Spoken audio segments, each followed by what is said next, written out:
My name is Carmen. I'm the oral historian at William & Mary. It's currently around 11 o'clock on May 19th, 2017. I'm sitting in the advancement office in New York City with Fran Engoron. Would you start by telling me the date and place of your birth? I was born in Honolulu, Hawaii in 1948, August 27th. My parents met during World War II. My mother was a nurse. My dad actually was at Hickam Field, which was the airfield right next to Pearl Harbor when it was bombed. So both of them had quite adventuresome lives before they married, and luckily they met each other in Hawaii, and I was one of the results of that. Wow.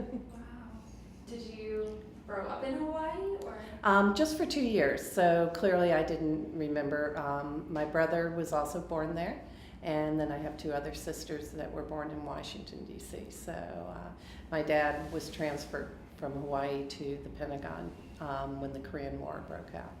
Okay, I see. Because one of my questions was going to be, how on earth did you find your way to William & Mary from Hawaii? Yeah, no, it wasn't. And of course, I've visited Hawaii since then.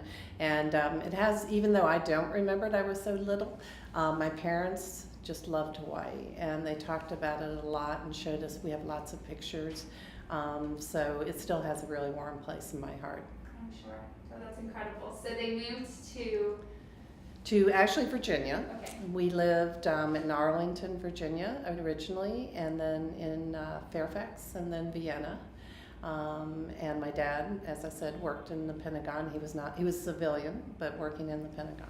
Great. And so when did you start thinking about college? Was this something that your family encouraged? Yes. I think they, like many parents, and certainly today as well as then, they really encouraged us to achieve, and particularly achieve academically. We probably weren't as busy as kids are today in terms of, lots of extracurricular activities when you're in even primary school and high school. So I was a good student. I did well. And I looked at schools. My mother actually wanted me to go to St. Mary's of Notre Dame because she was Catholic and she just thought that was the epitome for girls. And the fact it was a girls' school ruled it out right away. So I didn't even apply to St. Mary's of Notre Dame, much to her regret. But I did apply to William & Mary, an early decision, and I got in. And it was one of the happiest days of my life. I remember getting the letter and opening it and just being incredibly excited. And it was just one of those kind of things where, you wish for it, you aren't sure it's going to happen, because even in those days, admissions were pretty restrictive, particularly from Northern Virginia. Was very competitive because they tried to balance out, obviously, across the state and out of state. So it wasn't a sure thing, even though I was a good student with good grades. So you said you applied early decision. So had you gone and visited William & Mary? I had, and I'd been to Williamsburg probably 2 or 3 times, more for the historical nature of it, as most kids did in Virginia, obviously. And I'd always had a real interest in history. I always joked, my brother and I, when we would play, he always was Buck Rogers going off to the future, and I was always going back to early American history or Egypt or Greece. That was kind of my thing. So Williamsburg just appealed to me on that level. And then the more I learned about William & Mary, and something that wouldn't be relevant today but was relevant then, William & Mary was the only co-ed state school at the time of note. The University of Virginia only admitted men until about 1968, about 2 or 3 years after I started William & Mary. So my other alternative, if I wanted to stay in-state, would have been Mary Washington, which was a fine school, but it was all girls, and just wasn't very appealing for that reason.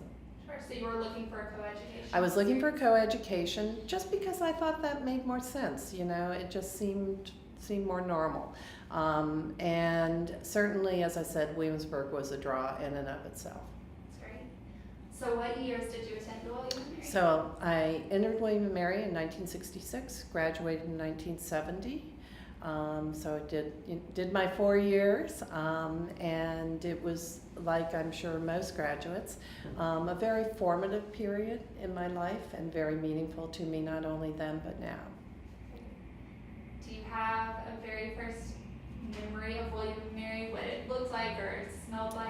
Yeah, I remember my dad took me down with our station wagon filled with, whatever, mostly clothing, obviously, but a few other things. And we arrived at Jefferson Dormitory, and in that little circle that I'm sure you know, and it was chaos basically because it was move-in day, and for freshmen, we got there about a week earlier for orientation. And my dad, unfortunately, had polio as a child, so he could not do steps very well. He certainly could not have, taken stuff up and down those Jefferson steps on his own. So I remember he was pretty resourceful, though. He saw some strapping young man walk by, and he said, "Would you like to earn a little money today? And would you help my daughter move her things up to Jefferson?" And of course, I was on the top floor, 3rd West. So I'm really glad my dad didn't try to do it. And so I remember that experience, and I remember, as I'm sure you see when you're on campus, all those beautiful magnolia trees and other things. And coming from, even though I grew up in a suburb of Washington, it was still pretty much an urban environment. So this seemed to me to be very idyllic. And as you say, the smells of the evergreens and just kind of the William and Mary. It almost smells old too, as you know, especially the old parts like the Wren Building and Jefferson, I think, have even their unique smells. It's like living history. Exactly. That's a great way to put it. So what did you choose to study? It sounds like you were very interested in history. I was interested in history, but I for whatever reason, I never really considered that as a major. And I pretty quickly lit on sociology. And it was sort of, in some ways, a relatively new discipline in those days. I mean, it wasn't brand new. There were certainly writings in the early part of the 20th century, but it was relatively new. And I can remember because I had sort of a debate with my parents about it, and they were not very interventionist. They kind of said, you can make up your own mind what you want to do. But my dad was very supportive. He thought that kind of matched my personality and my intellect. My mother, on the other hand, said, I really think this is a huge mistake because you're not going to get a job. You're going to graduate from college, you're not going to have a job. You need to major in something where you know you're going to have a good job. And I think because my parents were Depression era, and particularly my mother, I think, probably really felt that security was super important. That's the way she felt. And of course, at the time, I sided with my dad, since he was supporting me anyway, and picked sociology. And I have to say that my mother did get at least an interim last laugh in that she was absolutely right. When I graduated in 1970, I had a horrible time getting a job. But I've never regretted that major. I think it was the right thing to do at the time, and it was also something that I used the skills, sort of the critical thinking, the perspective about how you see patterns and you connect the dots. All those kinds of things are transferable to almost anything. And that level of conceptual thinking, research, analysis, coming to conclusions, being able to support that with data, all those things really served me very well later. That's great. Absolutely. So in sociology, did you have any notable professors? I did, and I've always been really bad about names. It's not a middle-aged thing. I've just been bad about names my whole life, and I cannot remember her name. But there was a statistics professor, and she was one of the few women professors, actually, and she was relatively young. She was a fabulous teacher. And I will tell you, I'm not, math was like my least, I was pretty good at it, but it was my least favorite subject. And I kind of equated statistics and math when I took it, but it was definitely a requirement. I didn't have any way to avoid it. She made it come alive, and it was one of, to this day, I still know most of the things she taught me about statistics. I used it in my work, and but more importantly, she just took a topic that could have been very boring and made it come alive, and really took us all in and made us interested in something that I'm sure walking in we had no interest in. Sure, that's fantastic, because there is that old, when will I ever use this in my real life? But as sounds like the thing she Oh, does, absolutely. And I think it also just, it doesn't sound like a fun topic, right? It just doesn't sound that way. So, but she was great. And, you know, I had other great professors. One of the other ones I remember specifically, you know, I've always said that coming of age in the 60s was an incredible gift. It was such a wonderful time to explore new ideas. You know, things were happening in terms of social, cultural, political change. And the college, while it certainly wasn't Berkeley or Harvard in terms of their kind of extreme participation in that almost revolution, it was still a hotbed for ideas and for thinking about what was happening in the country and where we stood on those things. And one of the professors I had was a criminology professor in the sociology department. And I remember specifically, it was a very interesting course in every way, but specifically, he shared with us his personal experience trying to balance justice and law and order. And that was a difficult thing for him to do, based on his research, etc. And he allowed us into that personal journey that he made, and it was very enlightening. And of course, in learning about that, it made all of us think, where do we stand on those types of issues? And particularly for that time period, maybe it would be very relevant today too, right? But for the 60s, that was an important thing to be thinking about. Yeah, that's fantastic. You're right. I was going to say that's still very much relevant. It is. It sort of comes and goes. There are periods when things are very calm and people aren't raising those kinds of issues. But right now, really over the last 3 or 4 years at least, I think that's been a hot issue again. So. Well, when you mentioned that William Mary, while not like Berkeley per se, there was some activism going on. There was some grappling with these sorts of ideas. Do you mind expanding on that a little? Sure. There were really 2 aspects to it. And as I said, we really weren't. I mean, there were not people storming the barricades or burning down buildings, thank heavens. But there were 2 aspects to it. One was very internal to the college. There were a lot of protests and activism around social rules. They were very restrictive, particularly of women at the time. And I have to say that, you know, when you think about it in that period of time with women's liberation, etc., the college was really a stick in the mud in terms of that period. And so there was a lot of social unrest on campus over those issues, a lot of protests, and the good news is we won. We actually won on almost everything. And within that 4 years, we pretty much totally changed the social rules on campus. So that was one small example. But we were not immune to what was going on outside our little campus. And in fact, the issue that I remember most dramatically was the Vietnam War. And while I think we came to it maybe slightly later than some of the other universities, there were definitely demonstrations on campus and through the streets of Williamsburg about the war. I think many of the professors were politically active, and while they didn't force their ideas on you, and they probably shouldn't, there were active discussions in classes about those issues. I think the one set of issues that I saw coming from sort of, my parents grew up in the North, and Northern Virginia is quite different culturally than Southern Virginia. The one thing I was disappointed in, but I learned a lot about, was racism. And that period in William and Mary, I really felt that we were really not making the progress in the way we should. Schools in Virginia were only integrated when I was a senior in high school, so it was very recent. And William and Mary had very few African American students, I mean literally a handful when I was there. And the culture around Southern Virginia was not very amenable. And so it was quite an education for me.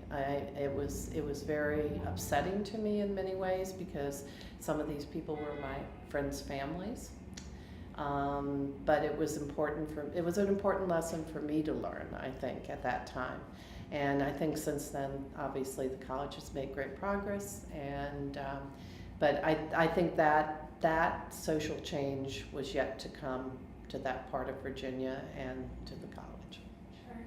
I mean, thinking about those 4 years you were there, so many things did change, right? The first 3 female African Americans in residence started during the Right. time you were there. Do you recall ever interacting with any of them, or what the reaction to that on campus was? I did not have any personal interactions. As I said, they were almost invisible, which is a sad commentary. We did have an instance in our sorority, actually, where there was one African American woman who went through the pledge cycle. And it really, I mean, I don't think my sorority was any different than the others. It basically was a very trying, very difficult set of conversations that we had about that. And I was pretty unhappy, actually, I have to say, with how it played out. But again, it was a learning experience for me about how hard it is to make social change. And I also learned to really admire the people that are on the forefront of that change. I'm sure those first African American women, I don't know if you've interviewed them, but I suspect it was quite a lonely existence for them. Yeah, they have been interviewed, actually. They were interviewed this past year, which is great that we were able to get there. So. That is great. And, you know, we were just, as I said, I think we were just basically starting to come to terms in that part of the country with that issue, and it was pretty ugly at times. Sure. And at the same time this was going on, again, you were saying the women's liberation movement is going on in the larger United States and world. How specifically did you see that play out on campus? Because there were the dress regulations. Right, exactly. Well, those were the social rules I referred to. And it ranged everything from incredibly restrictive dress regulations. We couldn't wear shorts or slacks outside of, even in the lobby of our dorm, only upstairs could we. Now everybody like had a raincoat they threw over their shorts or something if they had to run out to get a Coke or a sub or whatever. And then there was the one I really always love to tell people about, which is a woman could not walk through campus smoking a cigarette. You had to sit on a rock if you wanted to smoke a cigarette. It was pretty unbelievable. Were the men walking around smoking? Oh, of course. There were no restrictions on men. 0 restrictions on men. They were all women's restrictions. And then, of course, women had curfew. And it was pretty restrictive curfew. And no men were allowed in dormitories, women's dorms above the lobby area. I'm sure, no liquor, of course, in the dormitories. Now, I actually contend that we actually had more fun evading some of those rules than if we had had the ability to do anything. But by the time I graduated, all those rules had gone away, completely gone away. And it was not because the college president at the time was particularly innovative or progressive. It was because we protested. It was the result of activism on our part saying, this is, you know, this time has passed for this kind of thing. And, but it took that kind of activism to really force that change. Sure. Would you explain some of those ways of skirting the rules? Oh yeah, well, I mean, not surprisingly, if you're college kids, right? We would sneak liquor and beer up to the room underneath stuff. We were, at least the group of girls that I was particularly friendly with and still am, we were great bridge players. And so we would sit down and we would get a little food and then we would crack open, you know, the liquor and have a drink. We had, particularly freshman year, a very kind of commanded kind of style house mother. And but she rarely climbed all the way to the 3rd floor. So I think we were doing that. I also had a good friend who really risked her life to evade the curfew. She was out after curfew and we had sort of covered for her. She actually climbed one of those big trees outside of Jefferson and threw rocks at the bathroom window And we came out and we heard the rock, we heard, I was right across from the communal bathroom, and I heard these rocks being thrown. And I came out and there's Kit up in this tree. And she said, "Open the window, I can make it." And we were like, "I don't think you can make it from that tree to this window." She did. But of course, she could have easily fallen and killed herself because we were on the 3rd floor. So that was one of the more creative. And I have to tell my story, actually evading the rules. I had stayed out. I was with some guy off campus, and I got in late. And I thought I was in deep trouble, probably trying to get back in. And there was an exception when there was a big dance for the people that went to the dance. They could stay out about an hour later. So sure enough, just as we came up to Jefferson, there was I can only describe it as a bevy of women in long crinolined gowns coming across from the campus center, across Jamestown Road to campus. So I immediately saw my way in, and I basically crawled underneath their skirts and came all the way into the lobby and up the stairs underneath the skirts of the women coming in from the dance. That was very creative. It was. I was so lucky that these women were coming in an hour later than normal. So. And you didn't have to climb any trees. And I didn't have it. I don't think I would have been brave enough to climb a tree, frankly, or foolish enough, maybe. So. Well, I'm still impressed at your creativity. Yeah. Thanks. So you all were being very creative in ways to get around these. We were, and I kind of joked. I knew, obviously over time, people that graduated 10 or 15, 20 years later.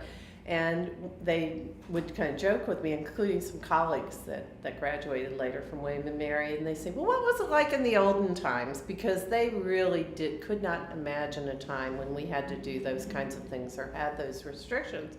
And I always said to them, I'd tell them the stories, but then I'd say, those are the things I remember, and were great fun, and they were bonding experiences. So I don't really regret that for the first 2 or 3 years I was there, there were those restrictions. I think we did the right thing to protest them because, if nothing else, they were sexist, right? So. Definitely. Yeah. What ways did you protest? Were there letters or petitions, or was it kind of active going? It was both. We did have, sort of in the good Williamsburg fashion, kind of proclamations and signatures, etc., on big petitions, and very specific bill of particulars, right, is what they call it in Williamsburg, I think. Bill of particulars to the president of the college.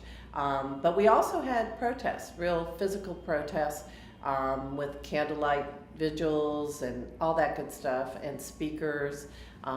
So we had those things. It was not as, it was serious business as far as the people that participated, I think, and it was largely women because it, as I said, largely affected women, but we had a lot of male students too that thought this was silly, plus, sort of restricted them too because their girlfriends had to go in at 11 o'clock every night, etc. So it was a fairly widespread, and as I said, we actually won. We won, and we should have, of course, on the merits. But I think without those protests and petitions, it would have happened, but it would have happened later. So. Your methods were clearly effective. Yes, they were. So, kind of broadening it out, do you recall, and maybe alongside these sort of rules and regulations you had to work with, them, do you recall any difficult experiences you had during your time at William and Mary? I feel that I, in general, have led kind of a charmed life. And I'm very grateful for that because I recognize, yes, you can, work hard and you can be smart and all those things, but some of what happens to you is luck and being in the right place, right time, having the right parents, having, all sorts of things.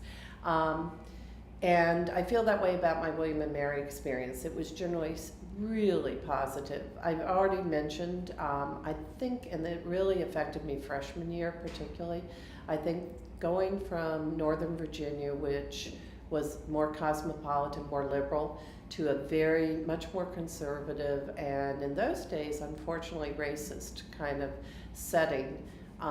was very, very hard for me. And I can remember, as an example, I went home with one of my friends, and by the way, my friends didn't seem racist. It was a very interesting thing, and I don't know if they just were smart enough not to discuss things that they knew were controversial. But I don't think so. I think they actually realized that the world was changing, and however they were brought up might not have been what really should be. But I remember going home with a friend. Her brother drove us, and he said some really awful things on the drive to this small town in Southern Virginia. And as we got to her parents' house, she pulled me aside and she said, "Fran, I know you're going to find some things difficult. I can just see it on your face. But I just would ask you to remember you're a guest in my parents' home. And I don't expect you to agree with some of the things they might say, but I would really appreciate it if you not make a big deal out of it." And that's the human side of this. To try to figure out how to deal with something that you really feel strongly about, but you realize that you're in a situation where you certainly are not going to agree with people, but maybe you shouldn't try to fight. And so that was a really it was a really tough experience, but I sort of have always remembered that in other situations. I mean, I worked globally, lots of different cultures, lots of different norms and mores, and I've always sort of remembered that experience, that you should stand up for what you believe. You should certainly not condone or agree with something that you don't believe so strongly in, but at the same time you should recognize that you're in a setting with people that have their strong beliefs as well, whether you think they're unethical or not, whatever, and you need to at least take that into account. So those were tough lessons. Those were really tough lessons, and that's the main thing. I mean, most of my experiences were really, really good at William and Mary. I mean, and again, as I said, I feel lucky that they were. I formed relationships, as a kid, because we moved several times, including mid-high school. I didn't have as many kind of close friends as I might have in a more stable environment. So William and Mary was really the first time for an extended period when you were living with people and got to know them and like them and find your commonalities, find things that you wanted to debate and disagreed on. So I formed really great relationships, including from the very beginning my orientation group and 3 West. Those are best friends for life kind of thing. And then added, sorority sisters and other people, friends of friends over time. And in fact, 11 of us still get together every year. And we're from different sororities and whatever, but somehow we kind of all stood the test of time. We get together every year. This year it's going to be Gettysburg, Pennsylvania in the fall. Sometimes it's Williamsburg, but about, 10 or 15 years ago, we said it doesn't always have to be Williamsburg. So we've done Montreal, we've done New York, DC, Colorado, California. So we move it around every year, and it's great fun. And these are people that, despite all my other relationships in life, other than my family, I would say, are the people that I would go to if I were in real trouble or in real need. As a group, we've had a couple spouses die, we've had a couple divorces, we've had troubled children, and we've sort of seen each other through. We had one of my friends lost her house completely in a fire that burned it down to cinders. And we've been there for each other through all those kinds of experiences. And as I said, I have lots of other friends too, but if I were really in trouble, these are the people I would call. It's like some really strong bonds were established with these. Yeah, absolutely. And I think, again, it's probably not unique to William and Mary, but I think William and Mary created a culture and an environment in which that was very possible and encouraged. Wonderful. Well, will you speak a little bit about maybe some favorite memories you have? Sounds like you might have Yeah. some. Well, I have both memories from that time, but also memories since then that are William and Mary memories, if that's all right. Absolutely. So during that time, I think the things that I do remember the most, I do remember, as I said, a few professors that just really left a lasting impression on me. And usually it was because they were both great teachers, but also there was something about them personally and what they shared with you about themselves and their own worldview, etc., what they had learned in life. And I think William and Mary is known for that. It's that connection between your teachers and professors and the students is something that's really wonderful. And so those were really great experiences. I think the other great experiences, though, really are about people. They're really about, that freshman year and through West and all the fun we had. We didn't pledge sororities until January. So basically that first semester, it was just us. I mean, that was our social group, were those people that we lived with. And we just had such fun. And we were all sort of growing up together. I think we came into college probably much less skilled and more naive than kids come today, just judging from my nieces and nephews. For one thing, they're super well traveled. I mean, most of them have been all over the world already, right, by the time they get to college.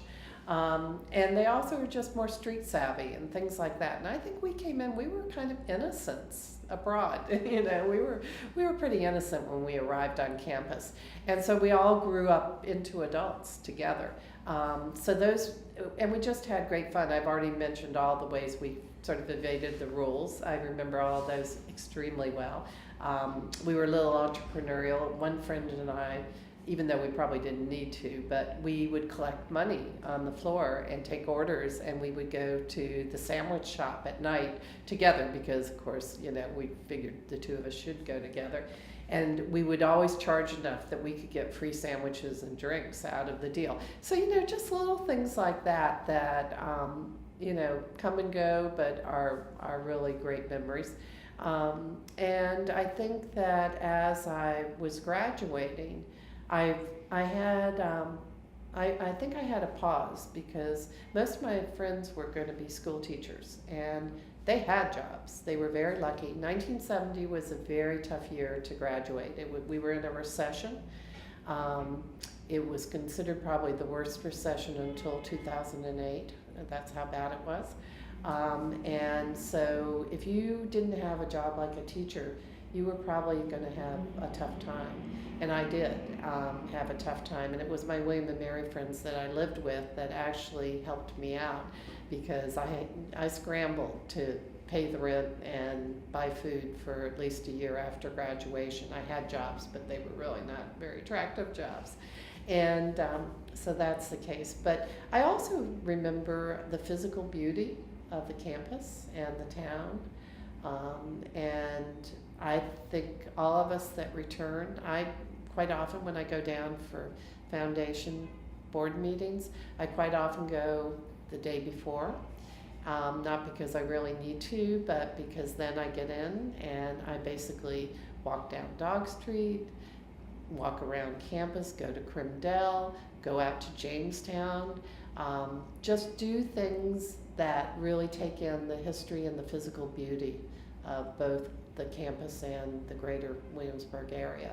So that's clearly a really super memory. And then since then, I have been really active with the business school for actually over 20 years. And that has been extremely rewarding. Probably, we've done lots of great things, but building the new business school building, I was really involved in that, including working with the architects, etc. And it was just a great experience to, number one, see that we could come together and raise such an incredible amount of money. I remember when we first looked at it, I just shook my head like, we're never going to do this. But come together, raise the money, be able to negotiate with the state and the college to have control over picking the architect, picking the construction firm, and really control over a lot of the design of the building, et cetera, and then actually going through that process. And then seeing what a difference it made to the School of Business and even to the college as a whole to have this great new building as part of our campus. So that was a very super rewarding, more in the current time. Sure. And I've seen the building, it's immaculate. Yeah. Excuse me. I actually want to talk more about your involvement with the business school and your career trajectory, but I just have a couple more questions Sure. about your time at William Sure. and Mary. When I was doing some research on you, I was going through and I noticed you were quite active in organizations and clubs as a student. I have a little list here, but please. Yeah, you may know more than I do. Anything that I've forgotten, and I have. I may have forgotten. I have Alpha Kappa Delta, and I believe that had to do with sociology. Yeah. The Colonial Echo, Gamma Phi Beta, Newman Society, intramurals, College Student Association, and you're making the dean's list while all this was going on. So what motivated you to be so engaged in all these Well, things? I think part of it is, and it's one of the beauties of William and Mary, it's a wonder they can manage this because they attract leaders, basically. It was hard to get in, and even in those days, it wasn't just about your SAT scores and your GPA. They really wanted to know that you were well-rounded, that you were really a great candidate for a great liberal arts college, right? And so there was no shortage of leadership skills among the people that attended. And I think many of us obviously looked for opportunities to both demonstrate those skills and grow those skills while we were on campus. And I actually felt, to be honest, that I was much more of a dabbler, I was having a great time socially, as I mentioned, and, having fun. My sorority was really a good experience generally. It was a super experience. So I really wanted to balance. I knew I wanted to make good grades, obviously, but I wanted to balance that with having other experiences as part of the school. So I have to say, on the organizational side, I really was more of a dabbler, with the exception of the sorority, and I was the vice president senior year. I always raised my hand when there was something that needed to be done, etc. So I think I was a little more focused on leadership there. But again, I think that the college afforded you many opportunities to both demonstrate and hone your leadership skills, which is great because that is, I think, one of the hallmarks of William and Mary and the people that come from William and Mary. I think when you talk to, which I've done as part of the business school, talk to recruiters, they always mention that the William and Mary students they interviewed just kind of from the get-go demonstrate those kind of skills and experiences. It sounds like they've served you well as you've moved forward in Yeah. your life as well. For sure. That's one of the questions I have. So your trajectory following William and Mary, you said you struggled that first year to find a job. Absolutely. I mean, in fact, the funniest job I had was, in fact, I think it was the first one. I was frying fish in a fish restaurant because that was the best job I could get, and I had to get a job to pay the rent. In those days, we did not consider moving home for lots of reasons. There was quite a generation gap, even if you had great parents, and I did. Number two, I just wasn't going to ask them for money. They had put me through school. I didn't have to work except summers. I just, a matter of personal pride, I wasn't going to ask them for any money. So I felt an obligation. I had 2 William and Mary roommates that were school teachers, and they kind of said, if you can't pay the rent this month, we'll kind of make up and we'll keep track. But, I didn't want to do that. So I had a series of really awful jobs for about a year, but I did pay the rent usually and on time. I did buy my share of the food, etc. I didn't do much else. I didn't have a car, and then I got a job, and it was much better than frying fish, but it wasn't a great job. I got a job in a hospital, and I was basically, it was an administrative clerical job in the admitting office. And I did, because I was kind of taught, you do a good job of any job you have, even if it's not a really fabulous one. I was even pretty good at frying fish. And so I went on vacation, I remember. In fact, I went to Europe, and I'd actually taken some unpaid leave to go to Europe, and I was a little afraid I was going to lose this job. I'd been there about a year. But when I came back, surprise, surprise, not only had I not lost my job, they promoted me to be head of the department. It was one of the funniest things that ever happened to me. There was a battle axe old nurse that ran this department, and during my absence, they decided to force her to retire. And the director of nursing of this hospital knew me, had interacted with me quite a bit, and she proposed to the administrator of the hospital not to go out and hire anybody, but she said, I think Fran can do this. She's young, but she's been here about a year and she seems good, and let's give her a try, and let's all help her succeed. So I was, luck again plays a role. Tips So, to go to Europe when you need a promotion. Yeah, so basically they gave me that great promotion, much to my surprise. I learned a lot on the job. I was 23 years old. I had about 25 people working for me, all of whom were older than I was, most of whom were much more experienced than I was. So it was quite a learning experience. I kind of joke that I made all my management mistakes in those next 3 years. So those poor people, had to suffer through that. But I learned a lot. I grew. I learned pretty quickly, actually, and decided I wanted. Actually, the administrator of the hospital was a great coach. He said to me after a few years, he said, "Fran, I really don't want to lose you as an employee, but you could do anything here because I know you could do it, but you can't, necessarily do that as a career. You really should go to grad school." And so I took his advice. I looked at several grad schools and ended up going to George Washington University, got a master's in healthcare administration, and decided that while I was there, it was basically a 2-year program. I did it in about a year and a half full time. And decided while I was there, though, that I really didn't want to go back into a hospital again. I'd sort of been there, done that. And while it was very interesting, I learned a lot, it wasn't what I wanted to do. And I had a social friend who worked at the time for Ernst & Young, the accounting and consulting firm, and he offered me, I had to do an internship, and he offered me an internship, which I said, great. It was paid, it was interesting work. So for 3 months, I worked for them, and I had a semester left of school, and they offered me a job afterwards, and I said, I really appreciate that, and I'd had a good experience, but this is a big decision after grad school. I think I should kind of look at the waterfront. And a good friend of mine, a sorority sister, in fact, her sister worked at Price Waterhouse, and she said, well, if you're looking at firms like that, you have to interview here.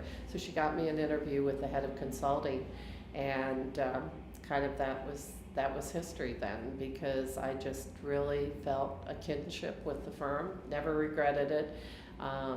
Turned down the Ernst & Young offer and a couple other offers I had, and went to work for Price Waterhouse as a consultant, and then was lucky enough to make partner after, I guess, about, I should know this exactly, six and a half, 7 years, and then had a really wonderful experience as a partner as well, because in addition to working in my specialty initially, we actually got rid of that specialty for a while. It's now back, but at the time.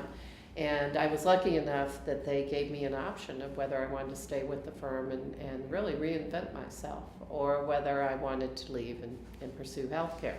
And I had been in the healthcare business one way or another for really close to 20 years at that point. But I decided I cared more about being with the firm than the industry. And so that was a difficult both decision and transition to some extent, but I made it, and I made it successfully. And what it did was open up a whole new world for me, because I, one, knew I could reinvent myself, and that actually real positive things came out of that. And number two, it gave me another set of skills, relationships, et cetera, in the firm. So that sort of led me, kind of put me on a different path, and that path turned out to be great because I had lots of other interesting roles. I always said my toughest client was the firm itself, so I felt when I did projects that weren't with the client and jobs that weren't with the client, for the firm, that I still treated them as if they were a client. And the same skills that I used and the same types of knowledge that I used for client consulting, I sort of applied to the firm. So I got to do a lot of very innovative work. It was very well received, both inside the firm but also externally. So I was in Fortune magazine and the Wall Street Journal and all the accountancy journals, all that kind of good stuff. So there was kind of a heady period there in the 90s, basically, where everything sort of came together. You know, there's points in your career where just all that hard work, all the working weekends and nights, and all the seeming sacrifices at the time kind of come together and bear fruit, and it did during that period. Absolutely, and I have here that you were the first woman appointed to PricewaterhouseCoopers's 19-member national leadership team. Right. That's incredible. Yeah, I did both the U.S. and global leadership teams. Worked for a great CEO, Jim Shiro, and it was great. It was just really great, and it was both intellectually and emotionally very challenging. Those jobs are tough jobs for a lot of different reasons. But at the same time, it was wonderful. And of course, as one of my colleagues said, in some ways, you also bear the burden of your category, is what she used to say. So because I was the first woman on those leadership teams, I felt a special obligation, I guess, to both perform well and be respected, but also to help other women and to be not just a role model, which was nice, obviously, but also to really work on things that I thought were going to be helpful, both at the micro level, so support other women leaders, but also at a macro level. What about some of our other policies and practices? One of the things that I did and I'm really proud of was I was the first woman on our partnership admissions committee, which is a really important thing in a partnership. That's kind of the key point where somebody's worked in some cases for 12 or 13 years and they're up for partner, and not everybody makes it. Maybe 50% of them make partner. And as I said, being the first woman on that committee, I felt a really strong responsibility to ensure that women candidates, first of all, that we had a pipeline of women candidates, and that women candidates were absolutely fairly treated in the process. It wasn't that hard because my colleagues were really good about it, but that to me was a serious responsibility. That's fantastic and inspirational, honestly. Yeah, it was nice, and there were other things. One of the last things I did actually was I created a program for young partners to go basically 2 to 3 years after they had been admitted to the partnership, to really get a personal executive coach, do a bunch of experiences and tests to kind of help them understand better and get coached on where their strengths were, where maybe some of their issues were, and then have really a series of things, interventions, if you will, that would help them really be better partners and be happier in the partner roles that they were filling. And that was a super rewarding thing. It was a great way, I always said, a great way to leave the firm and leave a legacy, because some of those partners now are, of course, now 10 or 15 years out from that. And they still come to me and say, that was like a real turning point, that experience. So that's been great, and the program is still run. In fact, they made it not just a U.S. program, but a global program, because it was so well received. So things like that are a combination of just doing your job. I was doing my job. That's what I should have been doing in that period of time, and doing it well. But also, it's more than just doing your job. It's sort of giving back And, you know, I feel about PricewaterhouseCoopers kind of the way I feel about William and Mary. It was my home for 27, 28 years. And I have very warm feelings about it. A partnership is a little different than a corporation. You do feel much more like you're a family, even though it's a big organization. And so just, you know, I feel kind of the same way about giving back to that group as I do to William and Mary. Wonderful. So how would you say that William and Mary shaped that career trajectory? You said a little bit about how your studies in sociology shaped you, but how would you say all those experiences at William and Mary really? Okay. Well, I think number one, and this was important for women in the 60s, it gave me a lot of confidence. I was lucky that I had a supportive family. My mother not so much, but my father was very supportive. But that said, I think my experiences at William and Mary, and really women were treated really very equally at William and Mary, with the exception of those social rules, which we got rid of. In the classroom, I never felt that I was treated any differently than the males in the classroom. It was pretty much 50-50 even then. And as I said, with the exception, there was sort of a dearth of women professors. But the male professors, I think, were not biased. I mean, they didn't appear to be anyway. At least in my field. And so I think that it gave me confidence that I could in fact do anything I wanted to do. And of course, when I was frying fish, that wasn't quite so apparent. But even then, I really didn't give up hope. I mean, I wasn't depressed during that period of time. I just thought, can we speed this up? Can I get to the real stuff, you know?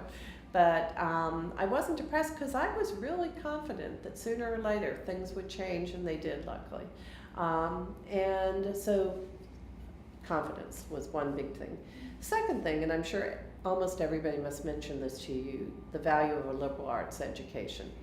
I worked in a field, certainly later, all my time at Pricewaterhouse and PwC, that is quite analytical, obviously. It's kind of founded on analytical skills. And I had my share of analytical skills, and those were honed in the sociology department too, because it was a data-driven, you know, social science.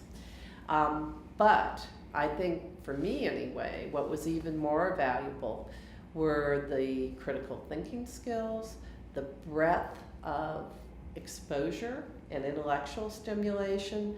I worked with a lot of colleagues who frankly were much smarter than I was, but they tended to be narrower and deeper in their technical skills than I was. So what it afforded me was an opportunity actually to demonstrate different kinds of approaches to problems and thinking. And that's really how I got all those later promotions, was because I was really viewed as being much more creative and innovative, and I could get things done.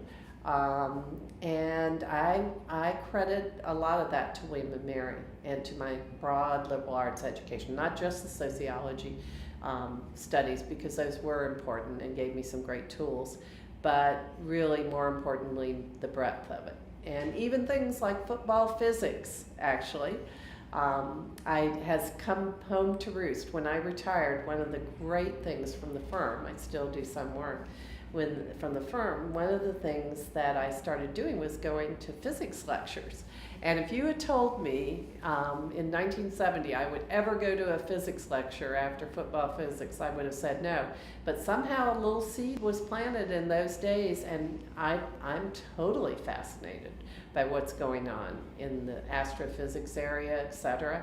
And I'll never be an expert in that. I'm not willing to study that much, but it's really interesting. So I think that intellectual breadth, as well as those, the ability to think across disciplines. I'm a real believer in interdisciplinary and multidisciplinary, whether that's at school or at work. The way you solve complex problems is to have a multidisciplinary approach, and also a diverse group of people with different backgrounds and ideas. That's how you do it. And so all of that, really, those seeds all were planted and nurtured at William and Mary. Great. Are you a fish frying connoisseur now? And then fish dishes I will as a tell result. you, I didn't eat fried fish for quite a long time because Sure. my roommates made me stop. We lived in a big apartment building and there was a laundry room on each floor.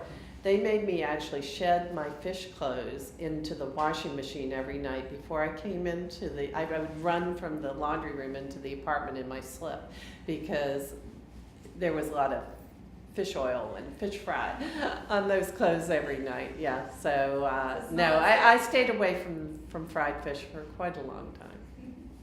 That's understandable for sure. Yeah.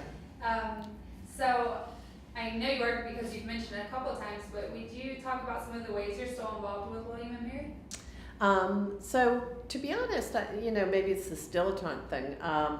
In the beginning, it was really pretty, I would say, light involvement. I would go to homecoming, not every year, maybe every 3 years. I'd coordinate it with some of these same friends that I get together with today. And I always went by the sorority house and, whatever, even though over time, of course, you lose contact and you really don't know people there. So it was very centered on, I would say, my friends. My William and Mary friends was my link to William and Mary. And I always enjoyed when I was there, but it wasn't a priority. And of course, you're in what I call the striving years, in your 20s and 30s. You're basically trying to establish yourself as an adult. You're trying to, establish and move your career forward. So I think William and Mary sort of took a back seat. I always traveled a lot with my work. Once I worked for Price Waterhouse, I was on the road anywhere from 50 to 80% of the time, most of my career. So it wasn't as if I had like lots of extra time. So anyway, so I had this kind of what I will call light relationship, positive but light relationship for the first maybe 20 years probably. And then, as I mentioned, over 20 years ago, I was asked, not by Larry Pulley, who's the current dean, but by his predecessor. Larry came on very shortly afterwards to be on the board. And it was after my promotion to the U.S. and global leadership teams at Price Waterhouse. I think they read the Wall Street Journal article probably and said, oh, I think maybe we should ask her to be on the board. And of course, there weren't very many women on the board. There were maybe 1 or 2 additional women on the board at the time. So I welcomed that very quickly because I thought, even though I was not a graduate of the business school, I think maybe in the back of my mind somewhere I was thinking, gee, how could I get back to William and Mary? I got a lot. I got a tremendous amount in my career from this organization. How could I maybe be closer to it and give more back?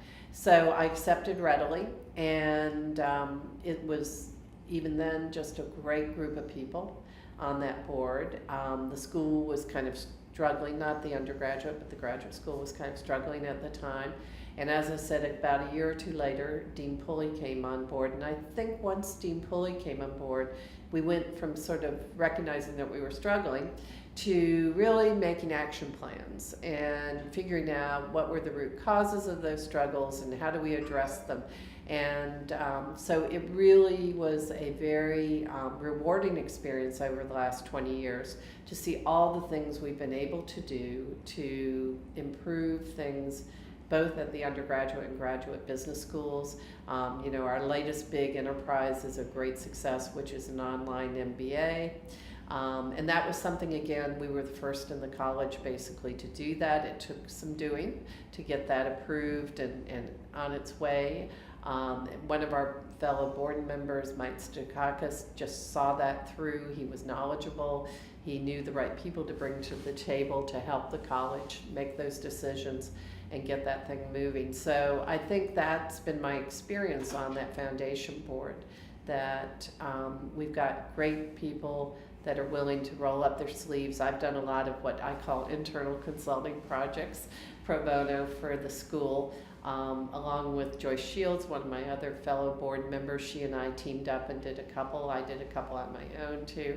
So I've been, as most people are, a really active board member over that period and really felt that we've seen accomplishments. I've been on other not-for-profit boards, some of which have been really rewarding, like a charter school in the South Bronx, that I'm very proud of. But I've been on some not-for-profit boards where you didn't actually accomplish a lot. So I believe, you know, if you're going to spend your time and some of your resources and your effort, it should have results. You should see forward motion and positive motion, and I think definitely that's happened. And then less than a year ago, the school really kicked into high gear, or the college kicked into high gear, the effort to engage women alumni. And I raised my hand immediately because I think that I've always felt that one of the incredible assets of the college is women students and women alumni. And I think while certainly my experience would say that women are treated well at William & Mary, I do think that there is ways to leverage that asset that we have yet to discover. I'll put it that way. And so I was very happy to participate and been a very active participant in that process. Look forward to doing that for several more years. So. Great. That's wonderful. That's one of my questions actually, that considering that we're about to kick off this, 100th year of coeducation, I was wondering if you could tell me a little bit about what you believe Just keep asking. to be the value and contribution of women at a college like William & Mary, at a university like William & Mary. Yeah, I realize I still say college and I like college, but I realize that the current term is university. I think I understand why that's important to William & Mary.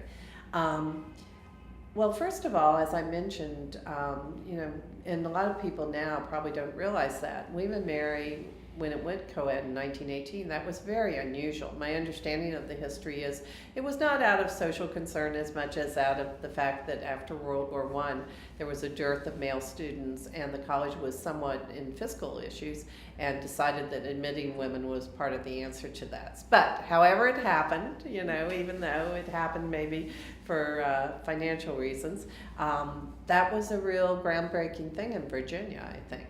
And, Virginia sort of has a pretty big history of sex or gender, whatever you want to call it, segregated schools, colleges. So, and the University of Virginia, boy, hung on till the bitter end, as did VMI, right? Those two schools really tried to keep that tradition going. So William & Mary had, I think, a very rich and robust history, and I'm always impressed when I see alums that are, say, even 20 years older than I am, believe it or not, that are women that graduated from William & Mary, or women my age whose mothers graduated from William & Mary. I have several of the friends in that group, their mothers graduated from William & Mary. So I think that William & Mary has offered women, particularly in Virginia, that a really quality education for many, many, many decades, which wasn't necessarily always available to them else in other places. So it is a really, I think, a crucial part of the history of the university that it provided that at that period of time. Now, once the University of Virginia started admitting women and actually fully embraced it, it took them a few years to do that.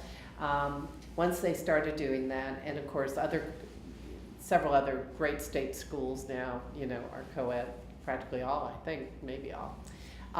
The options were much better, and maybe William & Mary didn't serve that sole purpose as much, but I think that a tradition had been established, and the quality, because it was so competitive to get in, particularly for women, the quality of those women, not only in intellect, but also, as I've mentioned, in terms of leadership skills and community awareness, was really important. And I think William & Mary, both when I went and through the decades, including today, and I see it absolutely in the business school, where I probably spend the most time with students, really has an ethic of sort of people who are going to be good citizens, people who are going to be ethical in their careers, people who care about more than just themselves. You know, I've worked with a lot of good business schools in my career, many. And, you know, I admire Wharton, I admire University of Michigan, I admire Chicago Business School, I admire Harvard, et cetera, and Stanford. But there is a difference. There is a difference in terms of kind of the ethos that the college provides to all their students, including their business students. So I probably see it more dramatically in the business area, because certainly that's not uniform across the country. But it, you know, there's something in addition to the great education that you get that is very formative, and that includes women. And as I said, I think it prepares the women students I talk to.